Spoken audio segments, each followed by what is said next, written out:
Kita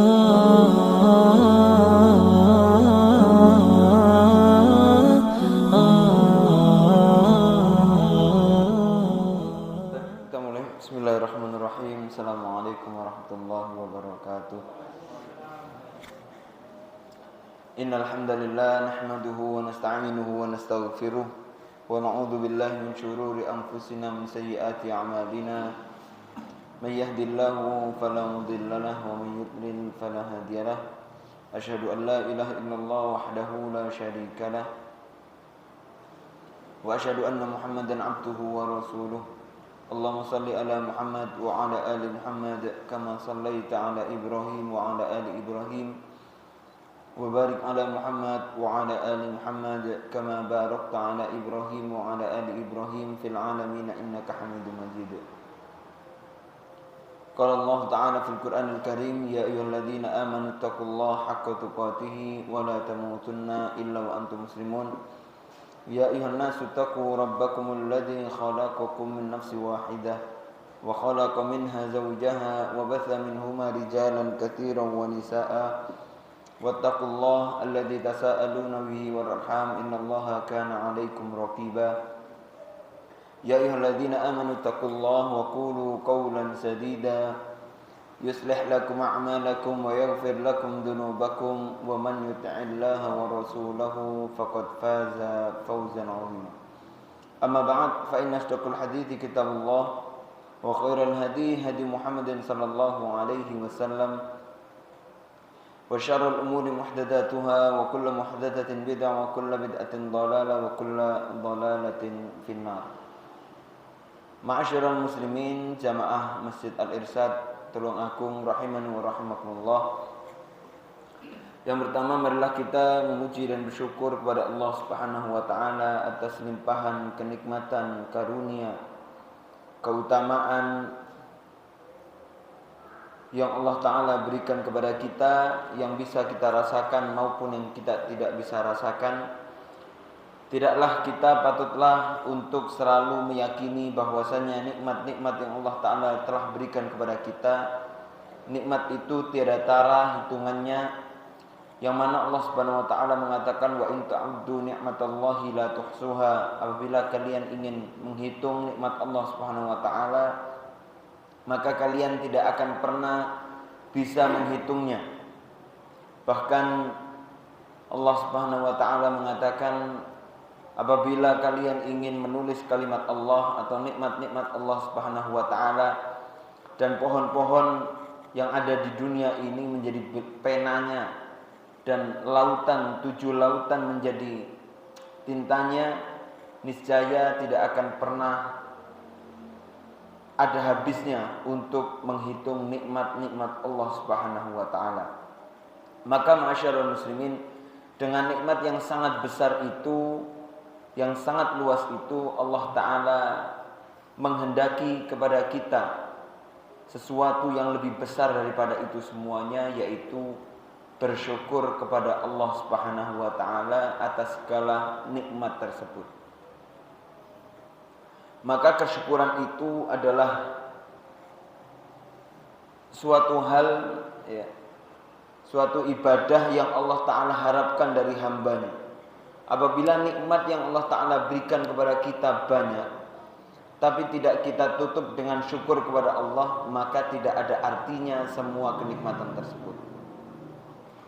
Bahkan ada satu kisah, seorang ulama, seorang ahli ibadah di zaman dahulu. Beliau mendapati istrinya kurang taat sama suami. Istrinya banyak ngeluh, istrinya enggak mau taat, intinya enggak mau mendengarkan apa yang diarahkan oleh suaminya, bahkan melawan. Ketika itu orang-orang di sekitarnya negur, wahai fulan, seorang ahli ibadah, dan dikatakan beliau seorang alim juga. Dikatakan, kenapa kamu kok tetap sabar tidak mau melepaskan istri itu? Padahal istri itu sudah artinya tidak taat kembali kepadamu. Kenapa kamu tidak lepas? Kenapa kamu masih bertahan dengan sabar? Orang itu mengatakan, bagaimana tidak, Allah Ta'ala telah memberikanku kenikmatan sehat, Allah Ta'ala memberikanku kenikmatan beribadah, Allah Ta'ala masih memberikanku banyak kenikmatan pada diriku. Dan Allah Ta'ala sedang mengujiku dengan satu, yaitu istri. Maka mungkin ini adalah bagian dari penghapusan dosaku, sehingga Allah Ta'ala mengujiku di dunia agar Allah Ta'ala meringankan dosa, meringankan balasannya di akhirat kelak.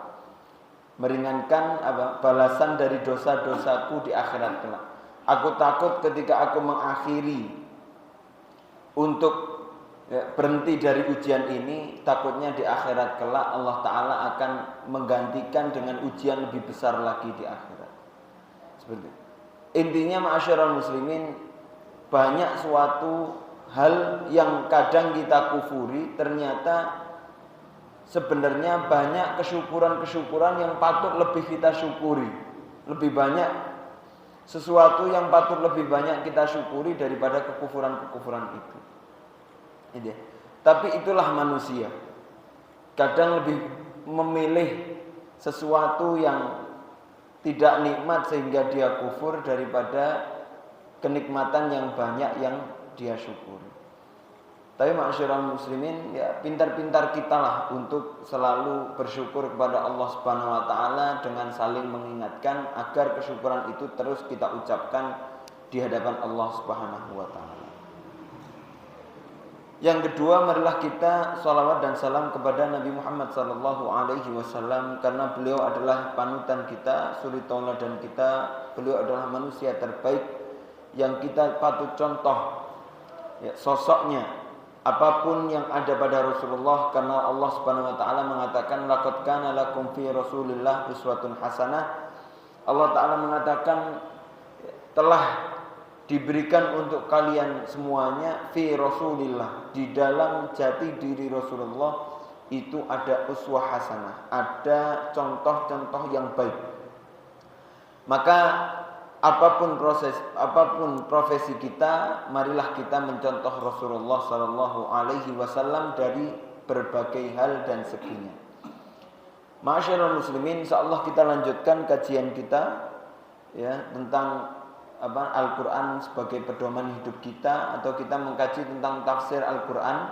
Kita berusaha untuk mentadaburi sedikit-sedikit tentang apa yang diinginkan oleh Allah Subhanahu wa taala dari Al-Quran ini, sehingga kita mengikuti Allah. Karena sejatinya ketika kita mengkaji Al-Quran, membaca Al-Quran dan diikatkan dengan hidup kita, itu memaknainya adalah apa yang diinginkan Allah, saya mengikuti. Tetapi banyak manusia zaman sekarang yang menjadikan Al-Quran dengan apa yang saya inginkan, setelah itu saya cari di Al-Quran yang sesuai dengan saya inginkan. Dan ini bahaya. Gitu ya. Kata Imam Syafi'i, sejatinya manusia itu yastadil, summa yastahdi, summa yastaqim. Pertama itu mencari dalil, setelah itu mendapatkan hidayahnya, setelah itu dia istiqomah. Ada orang yang mencari keinginannya dulu, setelah itu yastadil, fatabil. Ada yang menginginkan keinginannya dulu, setelah itu mencari dalilnya apa yang sesuai, maka dia akan sesat. Maka kalau kita mempelajari Al-Quran, apa yang diinginkan Al-Quran, maka saya harus mengikuti apa yang diinginkan Al-Quran. Karena Al-Quran ini adalah hidayah dan petunjuk, pedoman atau buku panduan. Ya kita harus mengikuti bagaimana panduan Al-Quran ini mengajari kita tentang hidup di dunia, agar kita tidak tersesat dan menyesatkan orang, dan kita berjalan di jalan yang lurus. Karena Rasulullah mengatakan ada dua hal ini kalau kita pegang teguh, kita tidak akan tersesat, yaitu Al-Quran dan As-Sunnah. Kita melanjutkan di ayat yang ke-26 di dalam surat Al-Baqarah. Allah Subhanahu wa taala berfirman, "Innallaha la yastahyi an yadriba matalan ma ba'udatan fama fawqaha." Sesungguhnya Allah Subhanahu wa taala tidak malu untuk an yadriba, untuk memperumpamakan matalan, sebuah perumpamaan, bahkan perumpamaan itu adalah ba'udah, lalat, fama fauqaha, meskipun lebih rendah daripada lalat. Allah Ta'ala tidak akan pernah merasa malu. Tapi masalah malu itu, kalau malu itu biasanya diawali dari takut terus malu. Tetapi di sini artinya Allah Ta'ala menantang sampai betul-betul Allah Ta'ala tidak akan pernah meninggalkan, apalagi malu, nggak mungkin. Untuk memperumpamakan segala sesuatu ilmu, ya, pedoman hidup dengan Allah Ta'ala contohkan dengan perumpamaan-perumpamaan yang mana perumpamaan itu juga dari ciptaan Allah Subhanahu Wa Ta'ala. Gitu ya. Karena emang ada dari luar Islam, orang-orang kafir itu yang meremehkan dengan perumpamaan-perumpamaan yang Allah Ta'ala perumpamakan. Allah Ta'ala memperumpamakan rumah yang tidak dibaca Al-Quran seperti rumah yang kuno, rumah yang gubuk, rumah yang roboh. Ini Allah Ta'ala memperumpamakan. Allah Ta'ala juga memperumpamakan suara yang jelek adalah suara inna angkarul aswad la sautul hamir. Suara yang paling jelek adalah suaranya keledai. Allah Ta'ala juga memperumpamakan dengan memperumpamakan dengan cerita Al-Ankabut tentang laba-laba dan sarangnya. Allah Ta'ala memperumpamakan dengan seekor semut, dengan lebah. Itu banyak orang-orang kafir yang meremehkan terhadap itu. Tetapi sesungguhnya semua yang Allah Ta'ala perumpamakan adalah salah satu bentuk kebesaran Allah Ta'ala, bahwasanya Allah Ta'ala menciptakan itu semuanya. Fa'ammal ladzina amanu, tetapi perumpamaan-perumpamaan itu yang Allah Ta'ala perumpamakan itu tidak akan bisa difahami atau menjadi petunjuk kecuali mereka yang telah beriman dan beramal soleh di hadapan Allah Subhanahu Wa Taala. Karena Allah Taala mengatakan, فَأَمَّا الَّذِينَ آمَنُوا فَيَعْلَمُونَ أَنَّهُ الْحَقُّ مِنْ رَبِّهِمْ. Barang siapa dia yang beriman, telah beriman, yakin kepada Allah, ya, maka dia akan mengetahui perumpamaan itu adalah perumpamaan yang benar yang datangnya dari Allah Subhanahu Wa Taala. Karena yang bisa memaknai itu, perumpamaan itu hanya orang-orang yang beriman. Wa ammal ladzina kafaru, barang siapa yang telah kufur, fayaquluna, ya, maka mereka orang-orang yang kufur itu mengatakan, madza aradallahu bihadza matala. Apa yang diinginkan Allah terhadap perumpamaan ini? Karena mereka tidak akan pernah paham dengan perumpamaan yang Allah Ta'ala perumpamakan. Gitu ya. Contoh, Allah Ta'ala mengatakan, janganlah kalian merusak di muka bumi ini.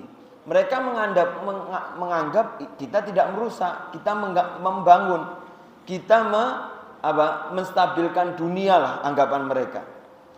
Padahal mereka menstabilkan dunia dengan tidak cara Allah Subhanahu Wa Taala, bukan di atas hidayah Allah. Maka itu akhirnya adalah kerusakan. Ya, bahkan waktu itu ketika tentara muslimin yang dipimpin oleh Muhammad Al-Fatih mau masuk Konstantinopel, itu pemimpin Konstantinopel lari. Pemimpin Roma Timur itu lari ke Roma Barat yang ada di ibu kota Roma sekarang. Lari ke sana, Roma Bizantium itu lari ke sana meminta pertolongan. Minta tolong, kita sedang diserang sama orang muslim. Kita pengen bantuan. Kata mereka, sesungguhnya kita lebih senang kalau kalian dipimpin sama mereka yang berpeci putih daripada dipimpin sama orang-orang selain mereka. Karena ketika muslim yang memimpin, itu akan mensejahterakan rakyatnya. akan mensejahterakan negaranya, akan mensejahterakan tanah airnya. Sekarang itu Spanyol itu kan ekspor terbesarnya apa? Zaitun. Zaitun itu yang mendatangkan siapa? Yang mendatangkan tentara muslim. Daulah Umayyah yang kabur, yang lari bukan kabur, yang dia ingin pindah ke Spanyol, ingin membuka Spanyol dan membawakan zaitun dari padang pasir untuk ditanam di sana. Dan sampai sekarang menjadi hasil bumi terbesar negara Spanyol, yaitu zaitun yang telah dibawa orang muslim. Jadi muslim datang itu membawa dengan cahayanya. Itu kalau Islam yang membangun dunia, maka hasilnya dan sejahteranya ada. Tapi kalau non-muslim yang bangun, mereka menganggap itu benar, ternyata itu menghancurkan bumi. Menghancurkan bumi. Karena mereka tidak tahu apa yang ingin dipermisalkan oleh Allah Subhanahu wa taala. Maka mereka mengatakan seperti itu karena mereka enggak dapat hidayah dan enggak tahu madza aradallahu bihadza matala. Apa yang diinginkan Allah Subhanahu wa taala? Yudillu bihi katsiran wa yahdi bihi katsira. Allah Subhanahu wa taala akan menyesatkan dengan perumpamaan-perumpamaan itu karena mereka tidak paham, ya. Maka dengan perumpamaan itu banyak orang-orang yang tersesat dan banyak orang yang mendapatkan petunjuk dari Allah Subhanahu wa taala. Ya. Wa ma yudillu bihi illal fasikin, dan tidak ada yang sesat, ya. Tetapi tidak ada yang disesatkan dengan perumpamaan itu selain orang-orang yang fasik. Berarti orang-orang yang betul-betul dia tidak memahami apa yang telah diinginkan oleh Allah Subhanahu wa taala. Artinya kalau pengen ikut jalan yang benar, yaitu ikut jalannya Allah Subhanahu wa taala. Setelah itu Allah taala mengatakan, "Kaifa takfuruna billah wa kuntum amwatan fa ahyakum." Setelah mereka tidak memahami, setelah itu Allah Ta'ala menanyakan kembali, kaifa takfuruna billah, bagaimana kamu menutup diri untuk tidak memahami apa yang diinginkan oleh Allah. Padahal kamu, Allah Ta'ala lagi-lagi memberikan contoh, memberikan contoh kebesarannya, bahwasanya Allah Ta'ala lah yang sebelumnya ya ayuhan nas u'budu rabbakumul ladzi khalaqakum. Wahai manusia, sembahlah Tuhanmu yang telah menciptakan kamu. Sekarang Allah Ta'ala ingin menegur kembali. Kaifa takfuruna billah, bagaimana kalian kufur terhadap Allah. Wa kuntum amwatan, padahal kalian dulu mati. Fa ahyakum, kemudian kalian dihidupkan kembali. Tsumma yumitukum, kemudian Allah Ta'ala matikan kembali. Tsumma yuhyikum, kemudian Allah Ta'ala hidupkan kembali. Sebelumnya kita tiada, amwat, ya, mati. Fahyakum, setelah itu kita dihidupkan di dunia ini. Tsumma yumitukum, setelah itu Allah Ta'ala matikan kembali. Tsumma yuhyikum, setelah itu Allah Ta'ala hidupkan kembali setelah kematian kita. Tsumma ilaihi turja'un, padahal kembalinya juga kepada Allah Subhanahu wa taala. Bagaimana kalian bisa kufur, ya, padahal kembalinya jalan akhir kalian adalah Allah Subhanahu wa taala, tetapi kalian tidak mau memahami apa yang diinginkan oleh Allah Subhanahu wa taala. Menutup diri, tidak mau memahami apa yang diinginkan oleh Allah Subhanahu wa taala. Orang-orang yang tidak mau mempelajari ilmu Allah, orang-orang yang atau dia tahu terhadap ayat Allah, tapi dia berusaha untuk tidak mengetahui atau mengenali Allah. Karena dulu kita pernah bahas makna kafir itu apa? Menutup diri untuk mendapatkan hidayah dari Allah Subhanahu wa taala. Ingat ya. Karena makanya Allah Ta'ala mengatakan innalladzina kafaru sawa'un 'alaihim a'andzartahum am lam tunzirhum la yu'minun. Karena orang yang sudah menutup, mau dikasih tahu enggak dikasih tahu, kalau dia sudah menutup maka enggak dapat hidayah. Maka mereka, ya, yang menutup diri atau tidak mengenali Allah, mereka adalah, ya, wa man a'rada an dzikri fa inna lahu ma'isyatan dhanka wa nahsyuru yaumal qiyamati a'ma. Mereka yang telah berpaling untuk mengingat Allah, enggak mau kenal Allah, maka hidupnya akan sempit. Wa nahsyuruhu yaumal qiyamati a'ma, dan dia akan dikumpulkan oleh Allah di akhirat kelak dengan keadaan a'ma. Akhirnya dia mengatakan, ya, wa nahsyuruhu yaumal qiyamati a'ma. Lima hasyartani a'ma wa kuntu basira. Ya Allah, kenapa kau jadikan aku buta padahal dulu kita bisa melihat? Kadzalika, kata Allah Ta'ala, kadzalika atatka ayatuna fanasitaha wa kadzalikal yauma tunsa. Begitulah kamu dulu ketika ada ayat-ayat yang turun kepadamu kamu tutup, kamu berusaha seakan-akan buta, maka sekarang akan kami kumpulkan kalian dengan keadaan buta. Karena orang yang enggak mau ikut Allah itu namanya kedzaliman. Dan zulmun itu zulumat yaumal qiyamah. Kedzaliman itu adalah kegelapan di akhirat kelak. Baik. Maka Allah Ta'ala mengatakan bahwasanya hasil akhirmu itu juga kepada Allah. Maka buat apa untuk mau kufur kepada Allah, mau menutup diri dari Allah? Allah Ta'ala menekankan lagi, huwaladzi, ya, Allah Ta'ala membesarkan, ya, jangan kalian tutup. Yang kalian tutup ini adalah pencipta yang luar biasa. Allah Ta'ala membesarkan dirinya lagi. Huwaladzi khalaqalakum ma fil ardi jami'an. Bukan hanya kalian yang tadinya mati, dihidupkan, dimatikan lagi, dihidupkan lagi, dikembalikan. Bukan hanya itu. Bahkan Allah Ta'ala lah yang alladzi khalaqalakum, yang menciptakan untuk kalian semua ma fil ardi jami'an. Semua yang ada di bumi ini adalah ciptaan Allah untuk kalian. Itu ya. Maka apapun yang di bumi ini yang diciptakan adalah Allah. Dan manusia itu tidak ada pernah dalam bahasa Arab manusia menciptakan itu enggak ada. Gitu ya.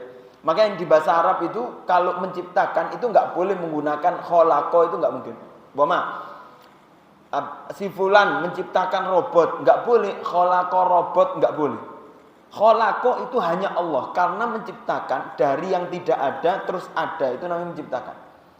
Kalau manusia bahasa Arabnya menciptakan itu ikhtara'a. Ikhtara'a itu menyusun dari sesuatu enggak ada ya. Terus dari sesuatu yang ada dikumpulkan jadi satu, terus ada. Itu namanya ikhtara'a. Robot, bentuk robot enggak ada, tapi kan bahannya besi dari sesuatu yang ada. Bahan kabel dari sesuatu, karet dari sesuatu yang ada. Plastik atau yang lain lah dari sesuatu yang ada. Tapi Allah Ta'ala betul-betul menciptakan dari sesuatu yang nihil, yang nol, yang enggak ada sama sekali jadi ada. Allah. Dan Allah Ta'ala khalaqalakum ma fil ardi jami'ah. Allah Ta'ala menciptakan segala sesuatu di muka bumi ini lakum. Artinya yang ada di bumi ini adalah fasilitas buat kalian semuanya. Gitu ya. Jadi tidak ada, ya, maka semua apa yang ada di bumi itu adalah fasilitas buat kita. Adanya semua ini untuk kita. Sebagai fasilitas hidup kita. Setelah itu Allah Ta'ala mengatakan, setelah Allah Ta'ala menciptakan semuanya, tsummastawa ilas sama. Setelah itu Allah Ta'ala bersemayam di atas langit. Artinya di atas arsy Allah Subhanahu wa Ta'ala. Fasawwahunna sab'a samawat. Setelah itu Allah Ta'ala menjadikan 7 langit, 7 lapis langit. Wa huwa bikulli syai'in alim. Dan terhadap semua itu Allah Ta'ala mengetahuinya. Ya. Jadi di atas arsy ini bumi, Allah Ta'ala menciptakan semua yang ada di sini. Setelah itu yang kita lihat sekarang itu adalah langit pertama. Di atas langit yang pertama itu ada langit kedua, yang besarnya langit pertama, seperti kalau di tafsir tafsir Ibnu Katsir ayat kursi, yang mana Allah Ta'ala mengatakan wasi'a kursiyuhus samawati wal ard, kursinya Allah Subhanahu wa Ta'ala luasnya seluas langit dan bumi. Itu dikatakan seperti lempengan, ya, langit pertama dan bumi itu seperti lempengan yang dilemparkan ke padang pasir. Yang padang pasirnya itu adalah langit keduanya Allah. Langit kedua dibanding langit ketiga, seperti langit kedua, satu dan bumi, itu seperti lempengan yang dilempar ke padang pasir. padang pasir itu langit ketiganya Allah. Langit keempat seperti itu. Langit 3, 2, 1 bumi seperti lempengan dilempar ke padang pasir. Terus demikian sampai langit ketujuh. Langit ketujuh dibanding kursinya, arsy-nya Allah itu seperti lempengan yang dilempar ke padang pasir. Arsy-nya Allah dibanding kursinya Allah Subhanahu wa taala. Kursi itu pijakan kakinya Allah. Itu seperti lempengan yang dilempar kepada padang pasir. Itu pijakannya Allah. Lalu Allahu Akbar. Allah Ta'ala Akbar. Akbar itu artinya lebih besar. Dari apa? Dari segala sesuatu. Artinya Allahu Akbar. Gitu ya. Wa huwa bikulli syai'in alim. Terhadap segala sesuatu yang luas itu Allah Ta'ala mengetahui semuanya. Selanjutnya ini adalah pembahasan baru. Allah Ta'ala mengatakan, setelah Allah tadi mengatakan bahwasanya semua yang ada di bumi ini adalah diciptakan untuk kalian. Setelah itu Allah Ta'ala ingin menunjukkan siapa yang akan mengelola semua fasilitas-fasilitas yang ada di bumi ini. Allah Ta'ala mengatakan, wa idh qala rabbuka lil malaika. Ketika itu Allah Ta'ala mengatakan, ya, Tuhanmu mengatakan kepada para malaikat, yang halayaknya malaikat itu miliaran tak terhitung, gitu ya. Banyak malaikat.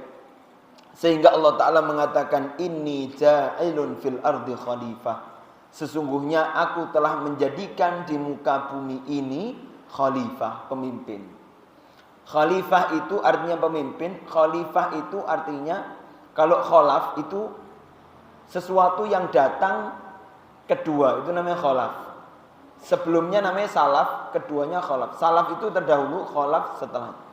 Khalifah artinya, kata para ulama, ketika Allah Ta'ala mengatakan bahwasanya Allah Ta'ala ingin menjadikan di muka bumi ini ada pengganti, maka berarti sebelumnya ada. Nah, sebelumnya ini ada yang mengatakan dia adalah dari bangsa jin, yang mana dia nanti disebutkan malaikat yang mengatakan bahwasanya dia merusak sebelumnya. Artinya Allah Ta'ala menjadikan makhluk baru untuk memimpin di muka bumi ini. Fil ardi khalifah. Qalu, mereka mengatakan ketika mereka dikasih tahu bahwasanya ada pemimpin baru nanti di muka bumi, mereka mengatakan para malaikat, ataj'alu fiha may yufsidu fiha wa yasfiku dima. Apakah ya Allah akan kamu jadikan, ini pertanyaannya bukan mereka meragukan kepada Allah, bukan ya, tapi malaikat itu mau bukan meragukan, tapi malaikat itu ingin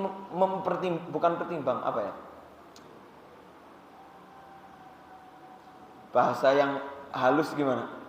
Allah Ta'ala intinya malaikat ingin mengatakan, ya Allah, apakah engkau akan menjadikan di bumi itu makhluk yang man yufsidu fiha wa yasfiku dima, makhluk yang akan merusak di dalamnya dan akan menumpahkan darah di dalamnya.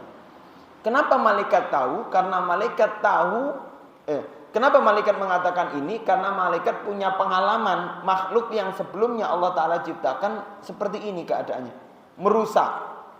Jadi sejatinya bahwasanya kalau ada makhluk ditaruh di bumi ini tanpa kendali Allah, mereka akan menghancurkan dan merusak. Tapi nanti ada alasan utama kenapa makhluk ini diciptakan dan dia tidak akan merusak bumi. Nanti alasannya bentar lagi. Malaikat mengatakan, nanti kalau engkau ciptakan, kau jadikan makhluk yang baru di muka bumi ini, dia akan merusak dan menumpahkan darah. Wa nahnu nusabbihu bihamdika wa nuqaddisu lak. Sedangkan kita ini ya Allah sudah mensucikanmu, sudah memujimu dan sudah mengkuduskanmu, artinya mensucikanmu. Sudah memujimu, ya, nusabbihu bihamdika, sudah memujimu ya Allah dengan tahmid kepadamu dan mensucikanmu ya Allah. Kita ini artinya malaikat seakan-akan kita ini sudah soleh ya Allah. Sudah soleh, ya enggak? Orang bertasbih, bertahmid, mensucikan Allah. Ini orang soleh ini. Sudah ahli ibadah nggak malaikat. Bahkan Rasulullah ketika Isra Mi'raj itu, kata Rasulullah, di langit tidaklah saya melihat kecuali malaikat itu sedang rukuk dan sujud. Antara malaikat satu dengan yang lain jaraknya cuma 4 jari. Semuanya ibadah sama Allah. Malaikat seakan-akan kita ini sudah mensucikan, kita ini sudah soleh ya Allah. Gitu ya. Seakan-akan malaikat soleh, kita ini sudah soleh, kita sudah kita ini kita ini layak, cocok untuk menjadi pemimpin karena kita sudah soleh. Qala, kata Allah Ta'ala, Qala inni a'lamu ma la ta'lamun. Sesungguhnya saya, ya, Allah Ta'ala mengingatkan, sesungguhnya saya ini lebih mengetahui daripada engkau dan kamu.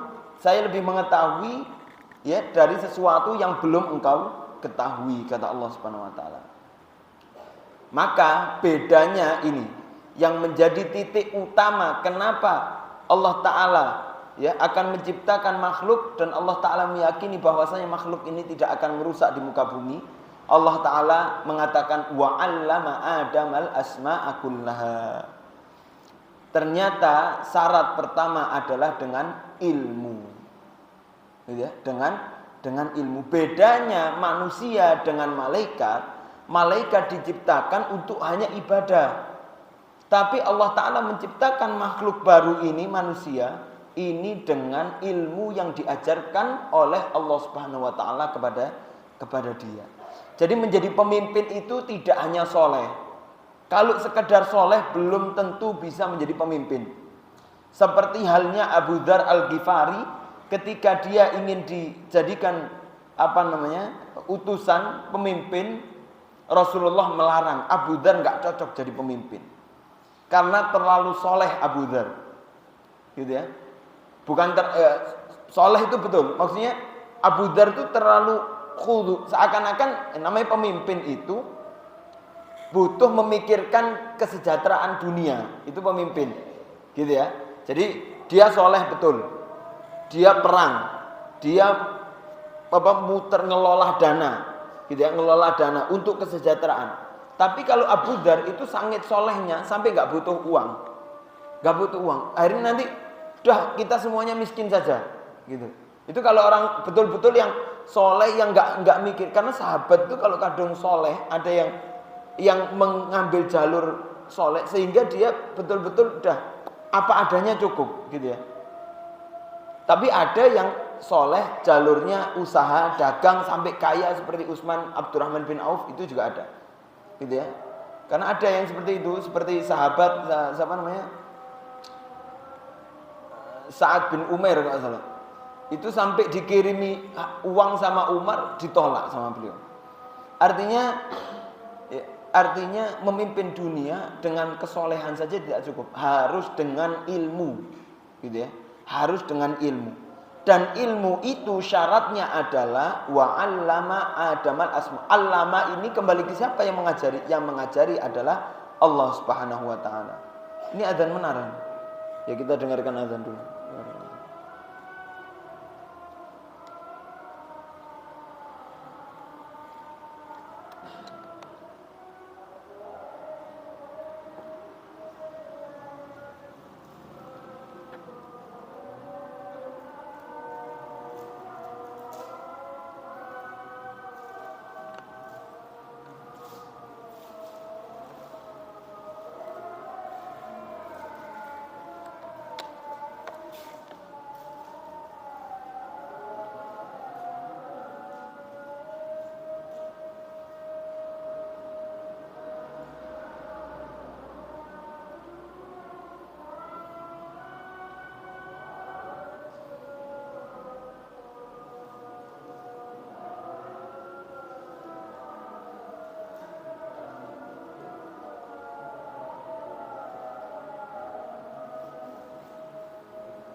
Baik, kita lanjutkan. Alhamdulillahirabbil alamin wassalatu wassalamu ala asyrafil anbiya'i wal mursalin wa ala alihi washabbihi ajmain.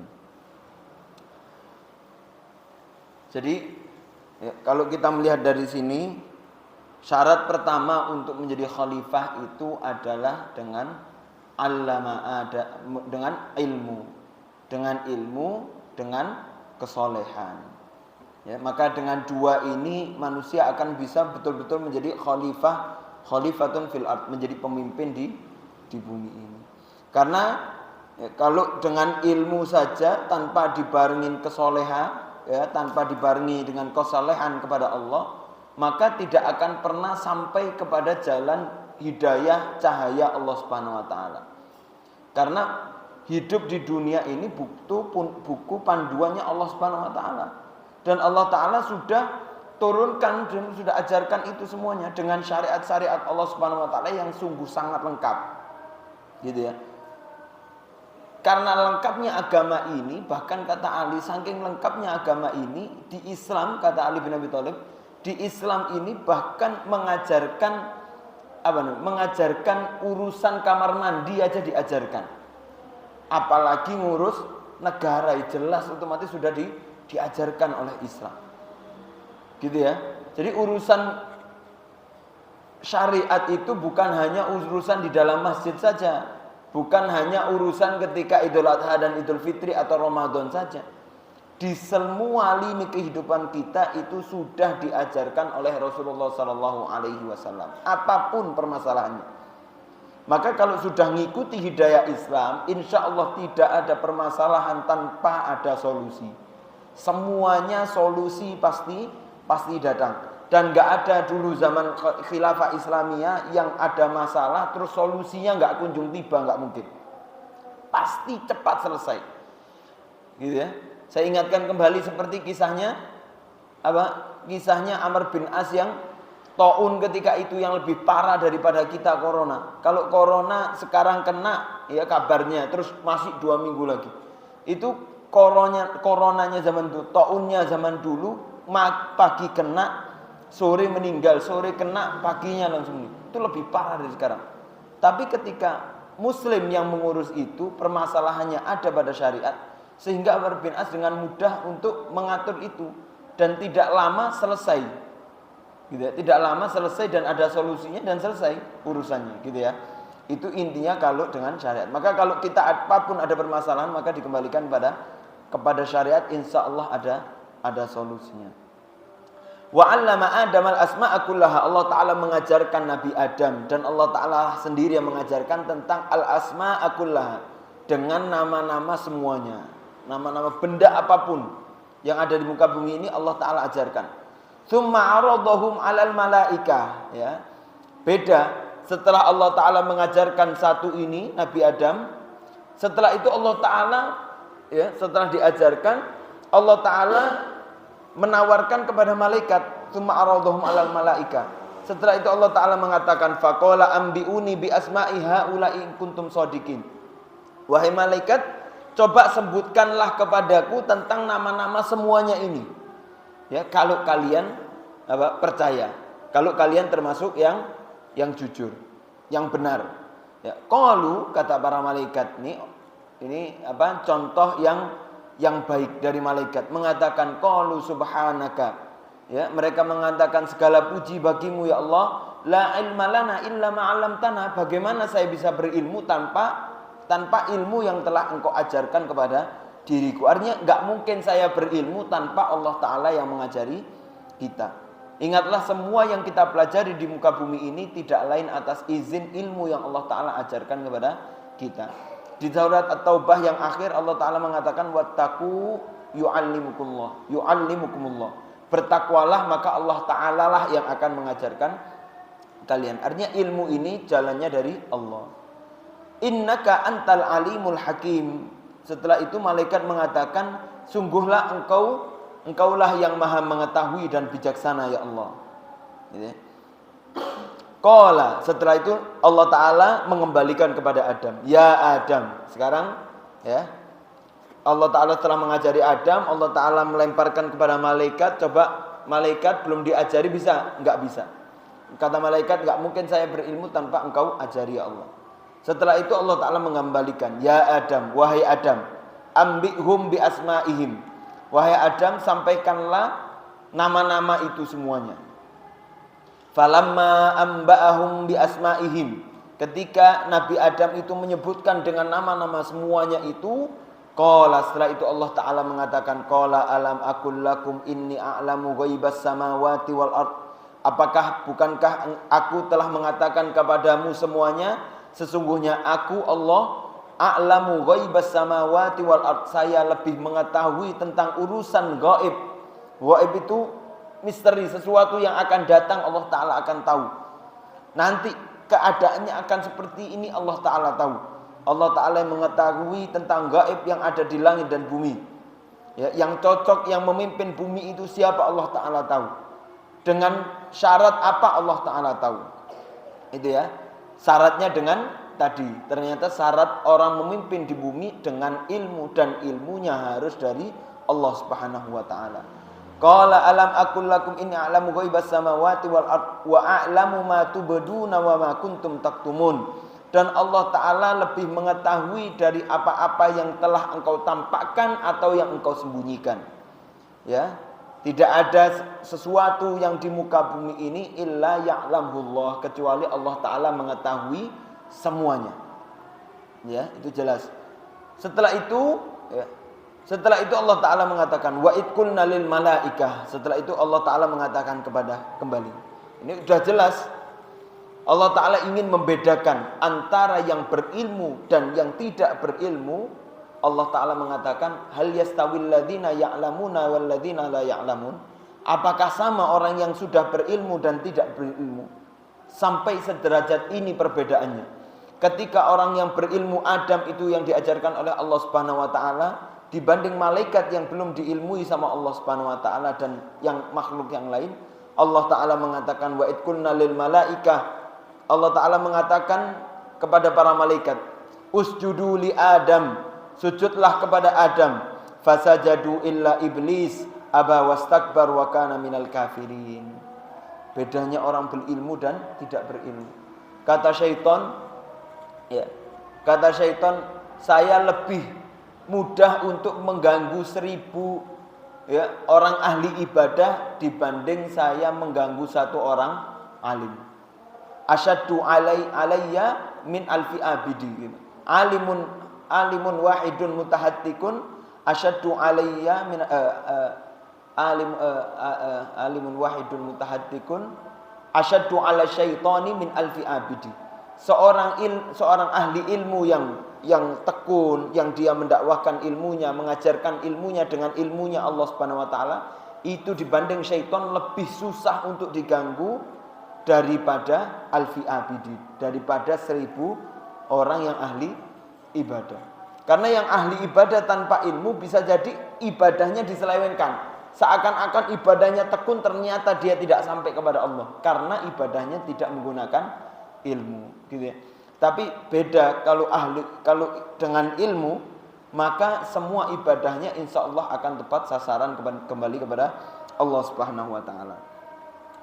Setelah itu Allah Ta'ala mengatakan kepada para malaikat, usjudu li Adam, sujudlah kepada Adam ini yang telah mempunyai ilmu. Fasajadu, akhirnya mereka sujud. Tapi sujudnya di sini ma'asyiral muslimin bukan sujud sebagai persembahan, nyembah, bukan. Tapi sujud sini adalah gambaran untuk memuliakan, gitu ya. Dan menjalani perintah Allah Subhanahu wa Ta'ala untuk memuliakan, menghargai seorang yang berilmu yang telah Allah Ta'ala ajari ini tadi, manusia tersebut, gitu ya. Bukan sujud artinya malaikat nyembah Nabi Adam, tidak. Fasajadu, mereka malaikat itu sujud illa iblis, kecuali iblis. Ya, di sini dikatakan semua sujud malaikat kecuali iblis. Artinya ya illa iblis ya wastakbar. Tapi di sini enggak ada. Di ayat yang lain dikatakan illa iblis wa kana minal jin. Sesungguhnya iblis itu dari bangsa jin. Artinya bukan iblis itu dari bangsa malaikat. Tapi ada pendapat yang mengatakan sesungguhnya iblis itu aslinya dari malaikat, tapi yang durhaka kepada Allah sehingga dia mempunyai sifat syaitan dan dia menjadi iblis. Ada yang seperti itu. Tapi yang pendapat jumhur ulama mengatakan bahwasanya iblis itu termasuk dari bangsa jin dan dia berbeda dengan malaikat. Tapi ketika itu dia berdiri dengan kumpul bersama dengan malaikat. Jadi malaikat semuanya sujud kecuali iblis.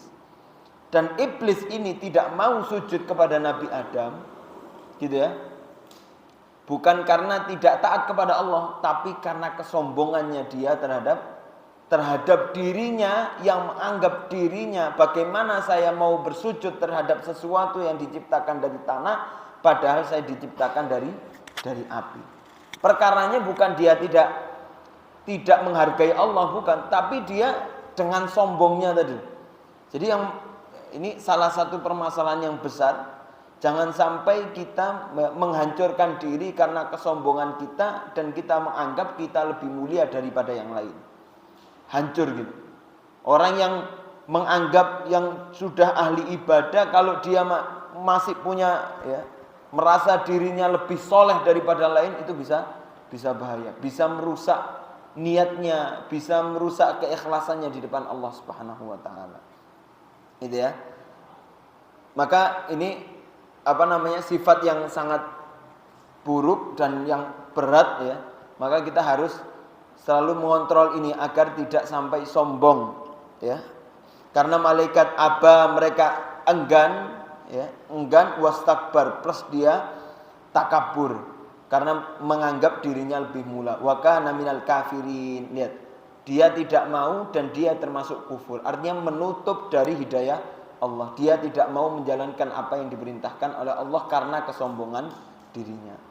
Setelah itu Allah Ta'ala mengatakan, wa qulna ya Adam uskun anta wa zawjukal jannah wa kula minha raghadan haitsu syi'tuma wa la taqraba hadhihi syajarata fatakuna minadh dhalimin. Ya.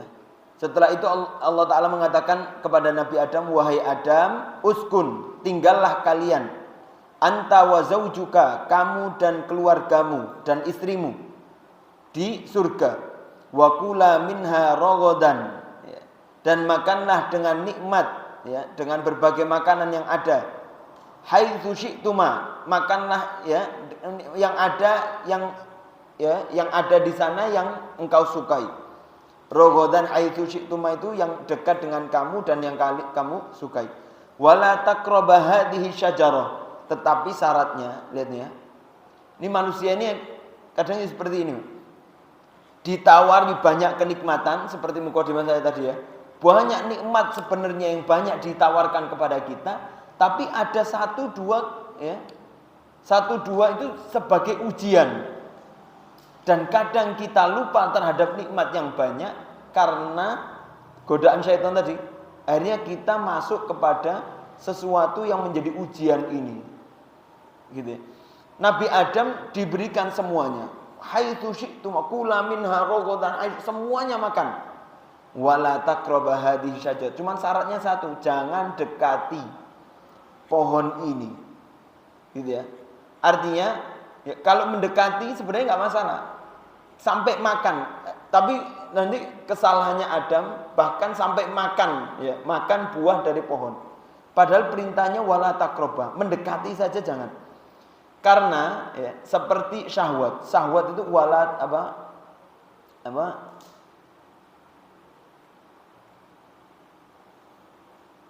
gimana? Syahwat itu bahkan mendekati saja tidak boleh ya kan? Karena apa? Karena kalau sudah mau mencoba untuk mendekati maksiat, itu nanti ketika pintu, termasuk talbis iblis itu, ketika pintu maksiat kita buka sedikit, artinya syaitan sudah mempunyai celah untuk lebih mudah lagi untuk mengganggu manusia. Maka ketika ada maksiat, itu perintahnya fa idza nahaitukum anhu fantahu. Kalau ada sesuatu yang dilarang maka tinggalkanlah. Kalau coba-coba itu pintu syaitan lebih mudah untuk mengganggu kita agar nyemplung lebih dalam lagi. Tetapi kalau perintah wa idza amartukum bisyai'in fa'tu minhu mastata'tum. Kalau ada perintah yang diperintahkan Allah Ta'ala, ya kerjakanlah semampu kalian. Karena sejatinya perintah itu ya ada beban di situ dan harus ada usahanya. Artinya semua larangan itu diperintahkannya untuk langsung ditinggalkan. Itu ya. Wala taqraba, jangan dekati ini. Wala taqraba hadhihi syajarata fatakuna minadh dhalimin. Kalau kamu mendekati, maka kamu berdua akan menjadi orang-orang yang zalim karena apa? Melanggar perintah Allah Subhanahu wa taala. Tetapi fa'azallahuma syaitanu anha fa'akhrajahuma mimma kana fi. Setelah itu syaitan mulai untuk mengganggu, menggelincirkan mereka. Fa'akhrajahuma mimma kana fi. Sehingga syaitan mulai ingin mengeluarkan mereka dari kenikmatan dunia.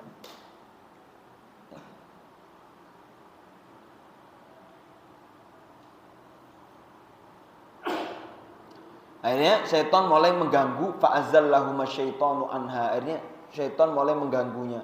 Di ayat yang lain, syaitan mengganggu dengan mengatakan, dekatilah ini ya sesuatu yang dilarang, padahal ini ada buah yang mana buah itu adalah buah kekekalan. Apa namanya? Kalau kita tahunya apa nih? Syajarah apa namanya? Syajaratul khuldi, ya, wa mulkin la yubla. Kata iblis, kata syaitan di situ, itu adalah buah kekekalan dan kerajaan yang tidak akan sirna. Lihat yang ditawarkan syaitan itu sepersis yang ditawarkan sampai saat ini.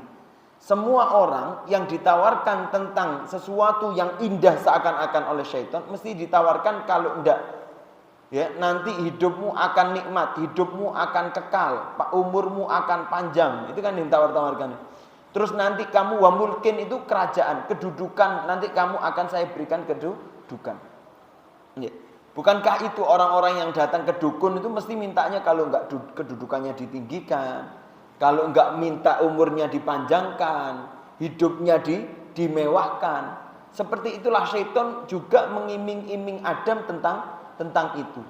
Dan syaitan mengganggu Adam dengan mengatakan syajaratul khuldi. Padahal ini sajarah yang dilarang. Artinya ini adalah pohon terlarang yang dilarang oleh Allah Subhanahu wa taala. Tapi kalau pohon terlarang, kira-kira Adam deketi enggak? Nabi Adam, enggak mungkin, ini terlarang. Tapi syaitan mengganti, iblis mengganti dengan mengatakan syajaratul khuldi, pohon kekekalan. Keren enggak itu? Keren ya? Itu dari awal syaitan sudah menggunakan cara itu sampai sekarang. Lihat, semua yang buruk diganti dengan nama yang keren. Ya enggak? Dukun diganti nama apa namanya? Spiritual atau apa namanya? Orang pintar atau apa lagi? Paranormal. Ya. Maaf, pelacur diganti dengan pekerja seks komersial. Apalagi? Apalagi? Hah? Macam-macam. Ya, ini apa namanya? Homoseksual diganti dengan LGBT. Ya kan keren-keren namanya. Terus apa namanya? Homer atau apa terus ganti dengan bintang, diganti dengan pokoknya sesuatu yang jelek mesti nanti dirubah dengan sesuatu yang seakan-akan keren. Dan itu emang tipu daya syaitan itu. Semua yang jelek pasti diganti. Dan bahkan di dalam bahasa Arab pun ya, itu banyak diganti seperti itu. Contoh judi. Judi itu bahasa Arabnya la'bul maisir, main sesuatu yang mudah. Permainan-permainan biasa. Intinya sesuatu yang jelek diganti. Jadi ketika nama itu dirubah dan orang memandang ini seakan-akan menjadi baik, ternyata tidak baik. Dan ternyata ya tetap hukumnya sama. Kita mau datang ke dukun, sama kita mau datang ke orang pintar, sama-sama tidak diterima sholatnya 40 hari sama-sama tidak diterima. Karena cuma namanya saja yang berubah, orangnya tetap. Karena Nabi mengatakan man ata arrafan lam yuqbalahu sholatuhu arba'ina yauman. Barang siapa datang kepada arrafan itu yang sok mengetahui segala sesuatu, dukun. Semua yang ditanya saya tahu, itu namanya dukun. Ya, barang siapa yang mendatangi itu lam yuqbal lahu sholatu, salatnya tidak diterima 40 hari. Ya, makanya apapun diganti, semuanya gitu diganti. Nah, itu adalah tipu daya syaitan, termasuk talbis iblis. Tipu daya syaitan untuk mengganggu manusia. Ya, Nabi kita, Nabi Adam, ayah kita pertama sudah terganggu, maka kita harus bisa mempelajari dari pengalaman itu. Wa kulam akhirnya ya, wala taqrabu hadhihi syajarah fatakuna min zalimin. Mereka diganggu sama syaitan, fa akhrajahum mimma kana fi, akhirnya mereka dikeluarkan. Allah Ta'ala mengatakan wa qul nahbitu ba'dukum li ba'din adu. Ya. Allah Ta'ala mengatakan, turunlah kamu, sebagian kamu menjadi musuh bagi yang lain. Ya. Dan bagi kamu ada tempat tinggal dan kesenangan di bumi sampai waktu ditentukan. Allah Ta'ala mengatakan, wa qul nahbitu ba'dukum li ba'din adu. Ya. Kalau seperti ini nanti akhirnya satu sama lain kalian akan saling bermusuhan. Karena terkena dengan godaan syaitan. Karena syaitan juga telah bersumpah, wa bi'izzatika, dengan kemuliaanmu ya Allah, la'uwiyannahum, saya akan mengganggu mereka sampai sampai kiamat tiba. Itu ya. Akhirnya Allah Ta'ala izinkan kepada syaitan. Terus Allah Ta'ala mengatakan walakum fil ardi mustaqor, setelah di surga diturunkan ya Nabi Adam, dan Allah Ta'ala mengatakan di bumi walakum fil ardi mustaqorrun wa mata'un ilahin, dan bagi kalian di bumilah, mustaqor itu sebagai tempat tinggal, wa mata'un ilahin, dan kalian bersenang-senanglah, bertempat tinggallah kalian di muka bumi ini sampai waktu yang ditentukan nanti. Artinya apa? Artinya manusia itu tinggalnya hanya di bumi karena Allah Ta'ala menentukan tempat tinggal manusia itu hanya di bumi. Ini kalau muslim tahu, maka muslim gak perlu capek-capek untuk ngurusi tempat tinggal baru di Mars. Karena Allah sudah mengatakan walakum fil ardi mustaqarrun wa mata'un ilahin. Karena tempat tinggal kalian di bumi. Kalau muslim, oh berarti tempat saya di bumi, berarti selain bumi gak bisa. Sudah, buat apa capek-capek? Kalau itu sudah takdir dari Allah Subhanahu Wa Taala. Gitu ya. Kalau sekarang kan pengen ini, udah mulai pengiriman barang-barang ke Mars biar tempat tinggal di Mars. Biarlah mereka capek dengan urusannya, dan itu insya Allah tidak akan pernah terjadi karena Allah Ta'ala mengatakan tempat tinggal manusia hanyalah di bumi. Ya, ini terakhir Adam ketika mendapati kekhilafan Nabi Adam dan beliau diturunkan di muka bumi ini. Lihat setelah itu ya, ketika berbuat dosa langsung talakko itu langsung menemui. Jadi dapat dosa langsung menemui. Fatalakko Adam min rabbihi kalimatin fataba alaihi. Setelah itu Adam langsung menemui Tuhannya dengan sebuah kalimat. Artinya Nabi Adam langsung menyampaikan kepada Tuhannya dengan sebuah kalimat. Yang kalimat itu adalah doa yang terbaik. Adam mengatakan Rabbana dzalamna anfusana wa illam taghfir lana wa tarhamna lanakunanna minal khasirin. Rabbana dzalamna, ya Allah. Ini yang pertama itu taubat, harus mengakui kesalahannya bahwasanya dia telah berbuat zalim. Dzalamna anfusana, kami telah berbuat kezaliman. Wa illam taghfir lana, ya Allah, kalau tidak engkau ampuni, wa tarhamna, dan engkau cintai, sayangi. Kalau sekedar ampunan tapi tidak disayangi Allah, buat apa? Gitu ya.